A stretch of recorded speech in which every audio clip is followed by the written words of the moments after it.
नमस्कार प्यारे साथियों, स्वागत है आपका।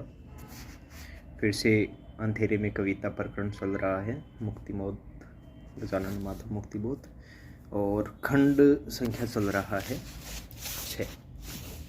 तो उसी सिलसिले में बातचीत करेंगे। और पदबंध अपने अभी तक 50 हो चुके हैं अंतिम वीडियो तक, और उसके पश्चात शायद कुछ पदबंध और बचे हैं, क्षमा करना। खंड चल रहा है 7, 6 और 7 कल 6ठा पूरा हो गया था, 7वां चल रहा है। और इसी का पदबंध 51 आप देख रहे हैं मेरे सामने और आपके भी सामने है। पहले पढ़ लेते हैं। कठिन अर्थ व्याख्या विश्लेषण। मित्रों, आकाश भर में साथ साथ उसके घूमना है मुझको। मेरे पास न रंग है बिजली का गौर की, भीमाकार हूँ मैं मेघ में काला, परंतु मुझको है गंभीर आवेश, अथाह है प्रेरणा स्रोत का संयम। अरे इन रंगीन पत्थर फूलों से मेरा काम नहीं चलेगा, क्या कहूँ मस्तक कुंड में जलती सतचित वेदना, सच्चाई व गलती, मस्तक शिराओं में तनाव दिन रात। यह है मित्रों पद 51। कठिन अर्थ और कलापक्ष दोनों साथ देख लेते हैं। आकाश पर, आकाश पर का तात्पर्य है पूरे आकाश में, पूरे आकाश में, ठीक है। इसके अलावा गौर, गौर का अर्थ हो गया गोरा, यानी कि श्वेत, जिस प्रकार बिजली का रंग होता है उसी प्रकार। भीमाकार, भीमाकार का मतलब भीम आकार, भीम का मतलब हो जाता है भयानक, तो यहाँ बता सकते हैं भयानक आकार वाला, आकार वाला, ठीक है। और इसी के साथ भयानक आकार वाला, भयानक आकार रूपी बादल, तो यहाँ रूपक अलंकार हो जाएगा। बादल तो है लेकिन किस रूप में, भीमाकार, ठीक है। उसके साथ साथ में परंतु मुझको गंभीर आवेश, आवेश का मतलब जोश हो जाएगा, उत्साह हो जाएगा। अथाह का मतलब जिसकी था पाना मुश्किल हो, यानी कि गहरा। फिर प्रेरणा रूपी स्रोत, यह रूपक नहीं होगा, प्रेरणा और स्रोत अलग अलग हैं। पत्थर फूलों, पत्थर रूपी फूल, यहां रूपक हो जाएगा मित्र। क्या कहूं, कै वर्ण की आवृत्ति से अनुप्रास अलंकार आया है, अनुप्रास अलंकार। इसके अलावा सतचित वेदना, सच्चाई व गलती। वेदना कैसी है, सत और चित से युक्त, या सत चित रूपी वेदना, तो यहाँ पर भी क्या हो जाएगा, रूपक अलंकार हो जाएगा। सत मतलब सत्य हो जाएगा, चित मतलब चेतना से युक्त हो जाएगा। फिर बात करते हैं मस्तक कुंड, यहाँ पर भी रूपक अलंकार है। क्यों है, क्योंकि यहाँ हो जाएगा मस्तक रूपी कुंड। जिस प्रकार एक कुंड जलता रहता है उसी प्रकार यहाँ मस्तिष्क का जो कुंड है वो दे रखा है। इसके अलावा इसमें कोई खास ऐसा कठिन अर्थ नहीं है, फिर भी एक आधा और देख लेते हैं। तो प्रेरणा स्रोत, ये तो सीधा सही है, प्रेरणा का उत्पत्ति स्थल हो जाएगा। अब इसकी व्याख्या कर लेते हैं मित्रों। देखो 50 नंबर पद था जो कल हमने पढ़ा था, उसमें उन्हें एक प्रदीप्त ज्योति मिली थी, एक प्रदीप लीला थी, प्रदीप्त लीला का खेल उनको खेलना था, उसी को लेकर आगे चलेंगे। तो कवि कह रहे हैं कि मुझे पूरे आकाश में, मुझे पूरे आकाश में, आकाश भर में, पूरे आकाश में प्रदीप्त लीला के साथ साथ क्या करना था, घूमना था। अर्थात मुझे पूरी धरती पर अपनी क्रांति की भावना का विस्तार करना है और उसे क्या करना है, फैलाना है। मेरे पास बिजली का गोरा रंग नहीं है, मैं क्या हूँ, भयानक आकार वाला काला बादल हूँ, परंतु मुझको है गंभीर आवेश। इसी के साथ साथ मुझे गंभीर क्या है, आवेश भी है, अर्थात जोश उत्साह भी है क्रांति करने का। साथ साथ में मुझ में प्रेरणा के साथ साथ में क्या है, संयम भी है।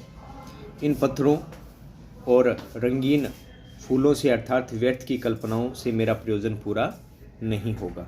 ये जो रंगीन पत्थर दिखाई दे रहे हैं, फूल दिखाई दे रहे हैं, इससे मेरी क्रांति चलने वाली नहीं है, अर्थात जो मैं प्रयोजन करना चाहता हूँ वो कंप्लीट नहीं होगा। रंगीन कल्पनाएं तो किसका प्रतीक होती है? जड़ता का प्रतीक होती है। उनसे कार्य पूर्ण नहीं हो सकता। क्या कहूँ, मतलब मैं क्या कहूँ? मस्तक कुंड में जलती सच्चित वेदना सच्चाई व गलती। तो आगे कवि कह रहे हैं कि मेरा कुछ भी कहना उचित नहीं है। जिस प्रकार हवन कुंड अथवा गड्ढे में आग जलती रहती है, उसी प्रकार मेरे मस्तिष्क रूपी जो कुंड है उसमें यथार्थ एवं नित्य मानवीय वेदना, जो सत्य की वेदना है, जो चेतना की वेदना है, वो सदैव क्या करती रहती है? जलती रहती है। और यह मेरी खुद की क्या है? वास्तविकता के साथ गलती रहती है। इसके कारण मेरे मस्तिष्क में, मस्तक शिराओं में तनाव दिन रात, इसी के कारण मेरे मस्तिष्क में तथा शिराओं में सदैव क्या रहता है? तनाव रहता है, दिन रात उसमें तनाव चलता रहता है। तो ये मित्रों हो गया 51। अब चलते हैं आगे की ओर। कला पक्ष वगैरह सब बता दिया है आपको। ये आ गया आपके सामने पद संख्या पदबंध 52। यहाँ देख लेते हैं, पढ़ लेते हैं पहले। अब अभिव्यक्ति के सारे खतर उठाने ही होंगे, तोड़ने ही होंगे मठ और गढ़ सब। पहुंचना होगा दुर्गम पहाड़ों के उस पार, तब कहीं देखने मिलेंगी बाहें जिसमें कि प्रतिपल कांपता रहता अरुण कमल एक ले जाने, उसको धंसना ही होगा। झील के हिम शीत सुनील जल में चांद उगाया है। यहाँ तक देखते हैं मित्रों, ये जो पंक्ति है यहाँ तक कर लेते हैं। तो सबसे पहले तो जो इसके जो खतरनाक शब्द हैं वो पढ़ लेंगे। कठिन अर्थ है, कहने का तात्पर्य। अभिव्यक्ति, ये पहले भी बता चुका हूँ, अपनी जो अंदर के भाव होते हैं उसको प्रकट करने का तरीका हो जाएगा, या कह सकते हैं अपने भावों को प्रकट करना। खतर का मतलब खतरा हो जाएगा। तोड़ने होंगे मठ। मठ का अर्थ होता है जहाँ संत या जो महंत है उनका जो निवास स्थान होता है वो मठ कहलाता है। गढ़ की बात करें तो जो सामंत होते हैं, राजा होते हैं, उनका निवास स्थल हो जाएगा। दुर्गम, दुर्गम का मतलब जहाँ गमन करना क्या हो? कठिन हो, या चलना वहाँ कठिन हो, पहुँचना वहाँ कठिन हो, दुर्गम का अर्थ हो जाएगा। तब कहीं दिखेंगी, देखने मिलेंगी बाहें, हाथ हो जाएगा। प्रतिपल मतलब पल पल हो जाएगा। अरुण कमल लाल कमल हो जाएगा। ये किसका प्रतीक है? क्रांति का प्रतीक है मित्रों, क्रांति का प्रतीक हो जाएगा। इसके अलावा हिमशीत हिमशीत का अर्थ हो जाएगा बर्फ के समान शीतल या ठंडे, बर्फ के समान शीतल या ठंडे हो जाएगा। फिर बात करते हैं सुनील की। सुनील का मतलब हो जाता है गहरा नीला। क्या हो जाएगा? गहरा नीला। ठीक है, तो ये कठिन अर्थ आपको बता दिए हैं। और ये जो आप देख रहे हैं मठ और गढ़, इन दोनों में कौन सा अलंकार है? रूपकातिशोक्ति।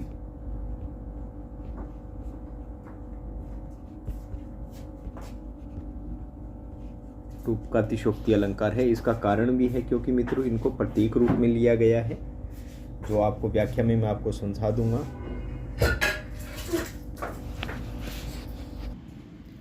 अब इसकी व्याख्या देख लेते हैं साथियों, क्या रहती है। तो कवि कहते हैं कि ठीक है कि यहाँ बोलने, विचारों को प्रकट करने की भी छूट नहीं है, यानी कि जो अभिव्यक्ति है, मेरे भाव है, उसको प्रकट करने की बिल्कुल भी छूट नहीं है।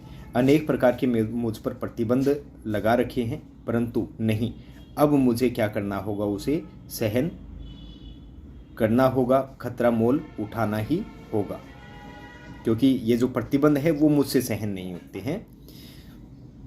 जीवन के जो किन्होंने यथार्थ है उसे समाप्त करने के लिए, क्रांतिकारी विचार प्रकट करने की राह में चाहे कितने भी खतरे क्यों न हो, उन्हें झेलने के लिए तैयार होकर सब कुछ स्पष्ट करना ही होगा। ठीक है साथियों, अब तोड़ने ही होंगे मठ और गढ़, सब पहुंचना होगा दुर्गम पहाड़ों के उस पार। तो जो मानवता को विद्रूप कर देते हैं, कुंठित कर देते हैं और शोषित करने के लिए जो प्रतिक्रियावादियों के जितने भी मठ हैं मित्रों, जो देखो मठ और गढ़ दोनों ही ऐसी चीज़ें हैं जो लोगों को कुंठित कर देते हैं, उनका शोषण करते हैं। अब चाहे उसमें राजा रहो, सामंत रहो, महंत रहो, कुछ भी हो। और जो सुरक्षा या प्रतिरोध के गढ़ बना रखे हैं, अब क्रांतिकारी विचारों के घोर प्रहार से उन सबको तोड़ना ही होगा। ठीक है मित्रों, हमारी राह रोकने के लिए जो प्रतिक्रियावादी व्यवस्थाओं ने जो पहाड़ों जैसे प्रतिरोध खड़े कर रखे हैं, उनको लताड़कर उनके पार पहुंचना ही होगा। ये पहाड़ है मित्रों, ये एक तरीके से क्रांतिकारियों के मध्य प्रतिबंध उन्होंने लगा रखे हैं पहाड़ जैसे, लेकिन इन पहाड़ों के उस पार हमें जाना ही होगा, ऐसा कवि कहते हैं। तब कहीं देखने मिलेगी बाहें जिसमें कि प्रतिपल कांपता रहता अरुण कमल। यहां तक देखते हैं, तभी वे बाहें देखने के लिए मिलेंगी जिनमें प्रत्येक क्षण एक क्रांति का सूचक लाल कमल, अरुण कमल मतलब लाल कमल, प्रतिपल, पल पल क्या करता रहता है, कांपता रहता है या कांप रहा है।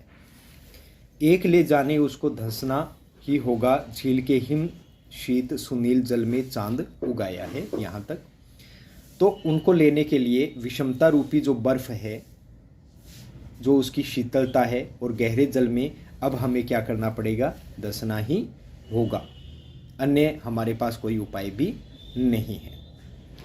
अब आगे कवि कहते हैं कि अब देखो चांद है, उसको भी एक प्रतीक दिया गया है, और किसका प्रतीक दिया गया है, विचारों और विचारों की नवीनता का प्रतीक, विचारों की नवीनता का प्रतीक। ठीक है, परिवर्तित क्रांति का परिचायक भी कह सकते हो। तो आगे कवि कह रहे हैं कि अब विचारों की जो नवीनता है और परिवर्तन क्रांति का जो परिचायक नया चांद है वो उगाया है। यहाँ तक हो गया। अब चलते हैं मित्रों आगे की ओर। यहाँ देखते हैं, गलियों की आकाशी लंबी सी चीर में तिरछी है किरणों की मार, उस नीम पर जिसके की नीचे मिट्टी के गोल चबूतरे पर नीली चांदनी में कोई दिया सुनहला जलता है, मानो कि स्वप्न ही साक्षात अदृश्य साकार। मकानों के बड़े बड़े खंडहर जिनकी की सूनी मटियाले भागों में खिलती ही रहती, महकती रात रानी, फूल भरी जवानी में लज्जित तारों की टपकती अच्छी न लगती। यहाँ तक देखते हैं साथियों। कठिन अर्थ देखें तो यहाँ दे रखा है आकाशी। आकाशी का अर्थ हो जाता है आकाश के समान अंतहीन, आकाश के समान अंतहीन, यह आकाशी का अर्थ हो जाएगा। इसके अलावा चीर का अर्थ हो जाता है कपड़े के पतले लंबे टुकड़े के समान, गली हो जाएगा। यहाँ गली भी आपको दे रखा है, यहाँ गलियाँ दे रखा है, तो उसका भी ये चीज़ प्रतीक हो जाएगा। और वैसे आपको बता देता हूँ, जो गलियाँ हैं वो किसका प्रतीक है, शोषकता का प्रतीक है। ठीक है, और गलियों की आकाशी लंबी सी चीर तिरछी किरणों की मार। अब ये जो वाक्य है इसमें कौन सा अलंकार है, उपमा। जो गलियां हैं वो एक पतले कपड़े, महीन कपड़े के समान दिखाई देती है।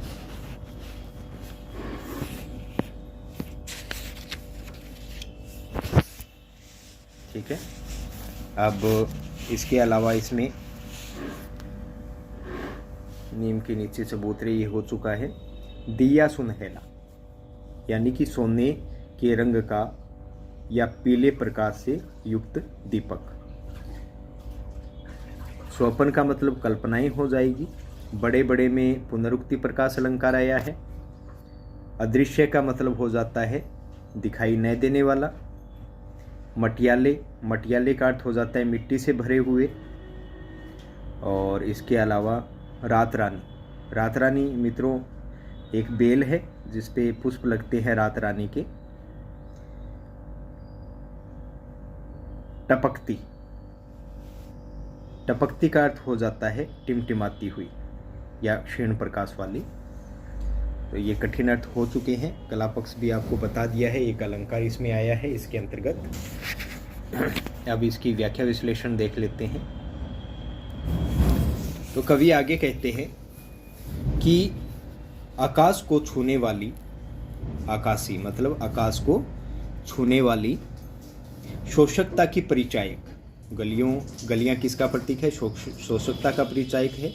तो शोषकता की परिचायक प्रतिक्रियावादी गलियों की दरारों में अब नए उगे चांद की तिरछी किरणें अपनी तीखी मार करने लगी है। उस नीम पर जिसके की नीचे मिट्टी के गोल चबूतरे पर नीली चांदनी में कोई दिया सुनहला जलता है, मानो की सौपन ही साक्षात। यहाँ तक देखते हैं। अब आगे कवि कहते हैं कि नीम के उस वृक्ष पर जिसकी छाया में बने मिट्टी के गोल चबूतरे पर नीली चांदनी में कोई सुनहले रंग का या पीले रंग का दीपक जल रहा है, जैसे कि अदृश्य कल्पनाएं ही साक्षात क्या हो चुकी हो, साकार हो उठी हो। कवि का भाव यह है कि सामान्य जनों के मन में भी अब नवीन भावनाएं जाग उठी है कि जो नव निर्माण के सपनों को पूरा करेंगे। अब आगे, मकानों के बड़े बड़े खंडहर जिनके की सूने मटियाले भागों में खिलती ही रहती, महकती रात रानी फूल भरी जवानी में लज्जित, तारों की टपकती अच्छी न लगती। यहाँ तक देखते हैं। मकानों के वे बड़े बड़े खंडहर, यहाँ पुनरुक्ति प्रकाश अलंकार बताया था, जिनके वीराने में, खंडहर एक तरीके से टूटा फूटा भाग हो गया, सूने का अर्थ हो जाएगा वीराना या निर्जन कह सकते हैं। तो उसी वीराने में मटियाले हिस्सों में रात रानी महक कर खिलती ही रहा करती है। वहाँ फूलों के समान खिले यौवन में तारों के समान टिमकता लज्जा का भाव अब अच्छा नहीं लगता है। ठीक है, अर्थात अब भी तो सभी जगह लाज भय छोड़कर क्रांति की भावना चमकने लगी है। ये हो जाएगा साथियों। अब चलते हैं आगे की ओर। ये पदबंध हो गया आपका 52। अब चलते हैं 53 की ओर। इसकी सबसे पहले 2 पंक्तियां हैं, ये हो गई। भागता मैं दम छोड़ घूम गया कई मोड़, ध्वस्त दीवालों के उस पार कहीं पर बहस गरम है। तो इसमें तो बताने लायक कुछ नहीं है। ध्वस्त का अर्थ हो जाता है नष्ट, और जो दीवारें हैं वो प्रतीक रूप में आई है परंपरा की। जो परंपरा रूपी दीवारें हैं तो रूपक अलंकार हो जाएगा। तो अब जो सदैव से चली आ रही परंपराएं हैं उनको क्या करना होगा? तोड़ना होगा, उनके पार हमें जाना होगा। तो कवि कहते हैं कि मैं तीव्र गति से हाँफते हुए भी भाग खड़ा होता हूँ, भागते हुए विचारों मतों के कई मोड़ क्या कर लेता हूँ? घूम लेता हूँ। तो जो मन में विचार चलते रहते हैं, मत चलते रहते हैं, तो उनका प्रतीक क्या हो जाएगा? मोड़। परंपरा की नष्ट हो गई दीवार या टूटी फूटी दीवारों के उस पार कहीं बड़ी ही उत्तेजनापूर्ण, गर्म का मतलब उत्तेजना या जोशीला हो जाएगा, तो उत्तेजनापूर्ण गरम गरम बहस हो रही है। ठीक है, अब चलते हैं आगे की ओर। ये आ गया मित्रों। दिमाग में जान है, तिलों में दम है, सत्य से सत्ता का युद्ध को रंग है, पर कमजोरियां सब मेरे संग है। पाता हूँ सहसा अंधेरे की सुरंग गलियों में चुपचाप चलते हैं जोगबाग। ये जोगबाग नहीं हो सकता मित्रों, इसका शायद लोगबाग होगा।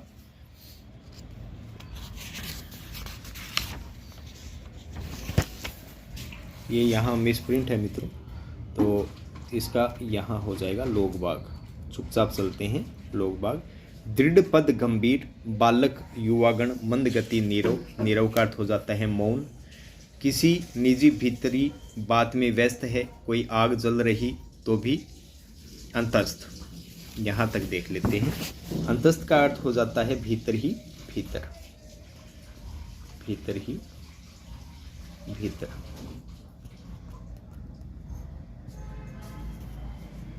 और जो सुरंग गलियां हैं, जो अंधकार से युक्त गलियां हैं, वो किसकी है? विचारों, विचारों रूपी अंधकार गलियां। तो यहाँ कौन सा अलंकार हो जाएगा? रूपक अलंकार हो जाएगा। दिमाग, पता है आपको बुद्धि से इसका लेना देना है, तो ये हो जाएगा। और यहाँ अगर हम बात करें, जो पीछे जा चुका है, मैं आपको एक बार बता देता हूँ। कला पक्ष के अंतर्गत ये जो है ध्वस्त दीवालों की उस पर कहीं पर बहस गर्म है, यहाँ संदेह अलंकार है। अब कहीं पर पता नहीं, दीवार है दीवार के आसपास, लेकिन है कहाँ ये पता नहीं, तो स्थान का पता नहीं है। इस वजह से यहाँ पर कौन सा अलंकार आ जाएगा? संदेह अलंकार आ जाएगा। अब चलते हैं मित्रों, ये पढ़ा चुका हूँ, अब आगे की ओर चलते हैं। तो कवि कहते हैं कि उसे सुनकर, यानी कि उस गरम गरम बहस को सुनकर लगता है कि लोगों की बौद्धिकता अर्थात बुद्धिवादी तर्कों में काफ़ी जीवंतता आ गई है। दिमाग में उनकी क्या आ गई है? जान आ गई है। उनके दिलों में भी कुछ कर गुजरने की हिम्मत या साहस भी है। आज जो सत्य और सत्ता का मतलब है शासन में युद्ध चल रहा है, बहस तर्कों में उसी सबका रंग जम रहा है। अब आगे, फिर भी हमारे साथ अनेक प्रकार की कमजोरियां जुड़ी है, संग मतलब साथ में, या दुर्बलताएं जुड़ी है, चल रही है, इसमें कोई भी संदेह नहीं है। सहसा अचानक मुझे अनुभव होने लगता है कि विचारों या मनोभावों की अंधियारी गलियों में, सुरंग गलियों मतलब अंधियारी गलियों में भटकते रहने पर भी, लोगों के चुपचाप चलने पर भी उनके कदम दृढ़ हैं, गंभीर हैं, अर्थात उनमें वैचारिक गंभीरता आती जा रही है। बालक युवक सभी मौन, नीरव का अर्थ हो जाता है मौन, और मंद गति से अपने ही अंतस्थ मतलब भीतर ही भीतर उमड़ने वाले विचारों में क्या कर रहे हैं? उलझ रहे हैं। व्यस्त का मतलब क्या हो जाएगा? उलझना। तो जो स्वयं के जो भीतरी विचार हैं उनसे क्या है? उलझ रहे हैं। सबके भीतर ही भीतर कोई आग अवश्य जल रही है, वह अभी भीतर ही है, प्रगति नहीं हो पा रही है, अर्थात वो अभी तक बाहर नहीं निकली है, उसे बाहर निकालना ही होगा। तो ये हो गया मित्रों पदबंध 53। अब चलते हैं आगे की ओर। ये आपके समक्ष आ गया पदबंध 54। देखते हैं यह क्या कहता है। विचित्र अनुभव, जितना मैं लोगों की पांतों को पार कर बढ़ता हूँ आगे, उतना ही पीछे मैं रहता हूँ अकेला। पश्चात पद हूँ, पर एक रेला और पीछे से चला, और अब मेरे साथ है आश्चर्य अद्भुत। लोगों की मुट्ठियाँ बंदी है, अंगुली संधि से फूट रही किरणें, यह क्या? मेरे ही विक्षोभ मणियों को लिए वे। यहाँ तक देखते हैं मित्रों। तो पांतों का अर्थ हो जाता है पंक्तियाँ, विचित्र अनोखे, बढ़ता हूँ आगे उतना ही अकेला। पश्चात पद, पश्चात पद का अर्थ हो जाता है पीछे की ओर चलने वाले कदम। रेला, रेला का मतलब हो जाता है बाढ़। इसके अलावा अंगुली संधि यानी उंगलियों के मध्य का भाग। विक्षोभ मणियाँ, यहाँ रूपक अलंकार है मित्रों। शोभ रूपी मणियाँ, शोभ रूपी मणियाँ हो जाएगा।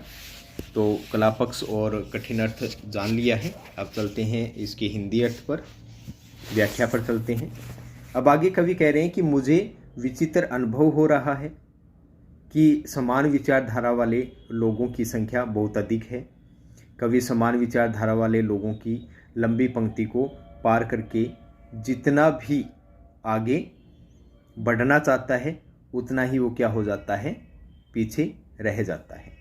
तो समान विचारधारा वाले लोग चल रहे हैं और उन लोगों की पंक्तियों को पार करके जब कवि आगे बढ़ना चाहता है तो वो उतना ही पीछे रह जाता है। तात्पर्य यह है कि लोग कवि की अपेक्षा अधिक गतिशील हैं। कवि को लगता है कि वह क्या है, अकेला है और उसके पैर पीछे की ओर जा रहे हैं। पर एक रेला और पीछे से चला और अब मेरे साथ आश्चर्य अद्भुत। तो आगे कवि कहते हैं, तभी तो वह आगे बढ़ने का प्रयत्न करने पर भी पीछे होता जा रहा है। तभी एक जन समूह है पीछे चला और कवि के साथ हो गया। तात्पर्य यह है कि कवि को सहयोग करने वाले और लोग बढ़ाने वाले कुछ लोग मिल गए। उन लोगों को देखकर कवि को क्या होता है, आश्चर्य होता है और वे लोग उसे विचित्र जान पड़ते हैं। लोगों की मुट्ठियां बंदी हैं, अंगुली संधि में फूट रही किरणें। तो आगे की बात करें तो कवि कहते हैं, उन सब लोगों की मुट्ठियां बंधी हुई है, अर्थात वे लोग क्रोध से भरे हुए हैं और कुछ कहना चाहते हैं। किरणें निकल रही है, फूट रही किरणें निकल रही है। तात्पर्य कि वे लोग क्रांति की भावना लिए हुए हैं। कवि को यह देखकर बड़ा आश्चर्य होता है कि उन लोगों की मुट्ठियों में कवि की विक्षोभ रूपी मणियाँ छुपी है। वो जो उनकी क्षोभ रूपी मणियाँ हैं वो उन्होंने हाथ में ले रखी है। अब आगे की ओर चलते हैं और जो उनकी मुट्ठियों की उंगलियां हैं उनसे उन मणियों का क्या निकल रहा है, प्रकाश निकल रहा है।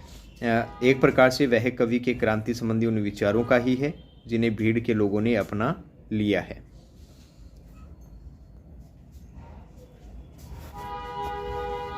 मेरे ही विवेक रत्नों को लेकर बढ़ रहे लोग अंधेरे में सोत्साहत, किंतु मैं अकेला बौद्धिक जुगाली में अपने से दुकेला। तो मित्रों दुकेला का अर्थ हो जाता है एक साथी वाला। दुकेला का अर्थ क्या हो जाएगा, एक साथी वाला। और इस बौद्धिक जुगाली का अर्थ हो जाता है बुद्धि सम्मत विचार करना, यानी कि बुद्धि के अकॉर्डिंग क्या करना, विचार करना। और इस पूरी पंक्ति में कौन सा अलंकार हो जाएगा, विरोधाभास अलंकार। ठीक है।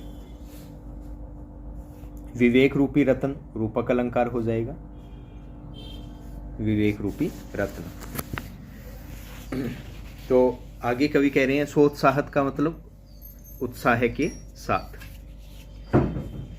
तो कवि ने अपने ज्ञान के जो रत्न, ज्ञान रूपी रत्न हैं, अर्थात रत्न के समान बहुमूल्य और उपयोगी विचार दिए थे, उन्हीं को साथ लेकर वे अंधेरे में उत्साह के साथ आगे बढ़ रहे हैं। कवि उसके साथ है, वह अकेला नहीं रह गया, पर पशुओं की जुगाली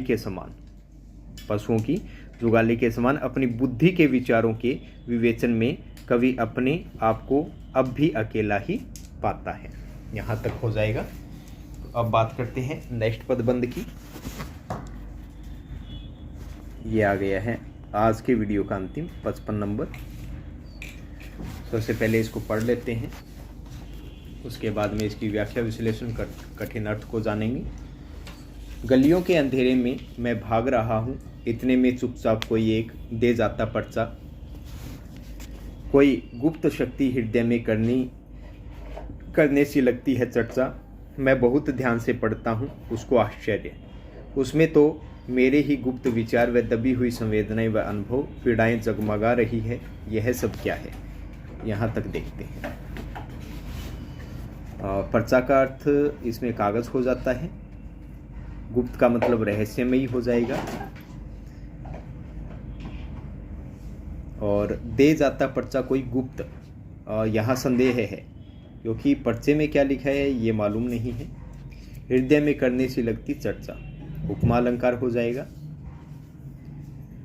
और चर्चा का अर्थ हो जाता है बहस। इसके अलावा संवेदनाएं होता है विचार या अनुभूतियाँ। बाकी इसमें कुछ ऐसा नहीं है। इसकी व्याख्या जान लेते हैं। अब कवि कहते हैं कि अपनी बौद्धिक जुगाली में व्यस्त अर्थात अपनी बुद्धि के विचारों का विवेचन करता हुआ गलियों के अंधेरे में मैं भाग रहा, अर्थात गलियों के अंधकार में मैं भागा जा रहा हूँ। तभी चुपचाप एक आदमी मुझे एक पर्चा दे जाता है। उस पर्चे को पाकर गुप्त शक्ति हृदय में करने सी लगती है चर्चा। उस पर्चे को पाकर कोई मन में छिपी हुई शक्ति मुझसे चर्चा मतलब बहस करने लग जाती है, बातें करने लगती है, अर्थात कवि अपने मन में विचार करने लगता है। मैं बहुत ध्यान से पढ़ता हूँ उसको आश्चर्य, उसमें तो मेरे ही गुप्त विचार व दबी हुई संवेदनाएं व अनुभूत पीड़ाएं जगमगा रही, यह सब क्या।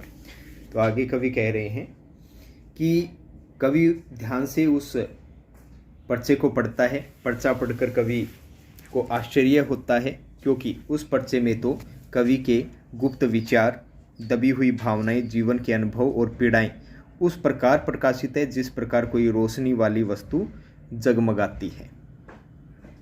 वो पीड़ाएं हैं, संवेदनाएं हैं, अनुभव है, वो सब क्या करते रहते हैं, जगमगाते रहते हैं।